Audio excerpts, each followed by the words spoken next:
और देखिए इधर कल पटना में हुई इंडिया गठबंधन की बैठक में जेएमएम को नहीं बुलाया गया। खबर यह है कि बैठक में नहीं बुलाए जाने से जेएमएम नाराज है।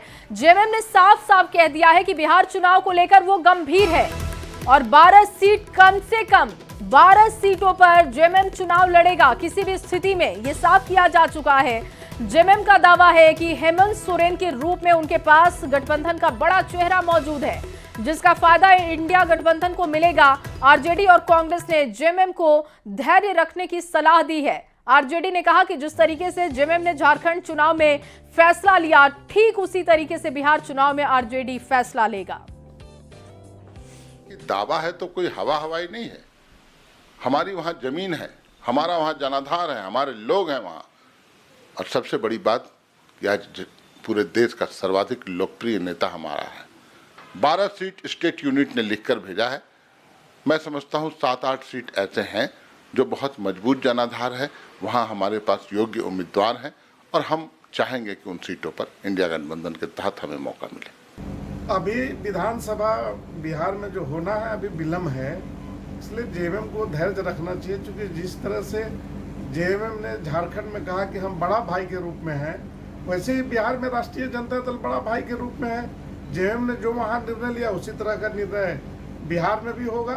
अगर जेएमएम को नहीं बुलाया गया तो उस पर नाराजगी नहीं व्यक्त करनी चाहिए, क्योंकि अभी समय जब आएगा तब सीटों का बंटवारा होगा और बड़े भाई की भूमिका में बिहार में है राष्ट्रीय जनता दल। जो राष्ट्रीय जनता दल तय करेगा उसी के अनुसार चुनाव होगा। कांग्रेस राष्ट्रीय पार्टी है और लाइक माइंडेड पार्टियों को साथ लेकर के चलती है। हम अपने सहयोगी दलों के साथ मिल बैठकर सारी चीज़ों को तय कर लेंगे। बिहार इलेक्शन मजबूती के साथ लड़ेंगे, हम सब मिलकर चुनाव लड़ेंगे और जीत हासिल करेंगे। कहीं पे भी आपस में किसी तरह की कोई समस्या नहीं है।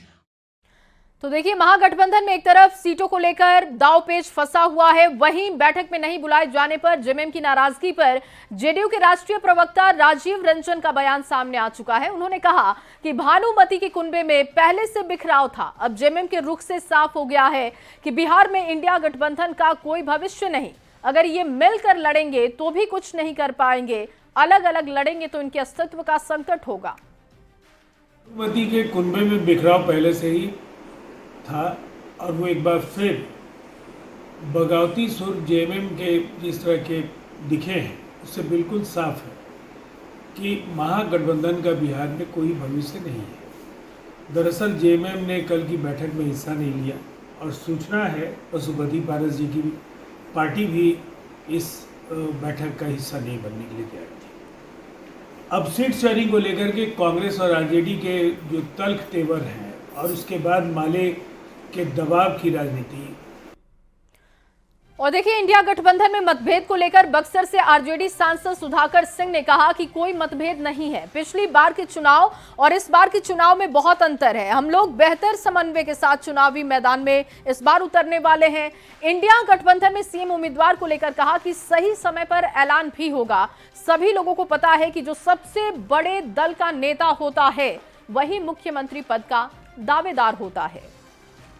एकदम इक्वल पार्टनर के तौर पर संख्या के आधार पे तो संख्या कम बेसी होगा, लेकिन वैचारिक तौर पे हम लोग मानते हैं कि वो हमारे इक्वल पार्टनर हैं।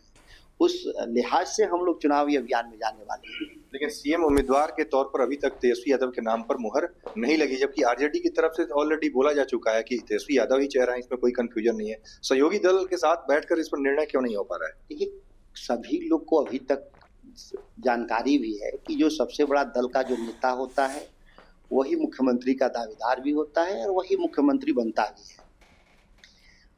गठबंधन में जो दल है वो वैचारिक तौर पे इसने प्रतिबद्ध हैं कि वो कोई भी दूसरे नेतृत्व को स्वीकार भी नहीं करेंगे।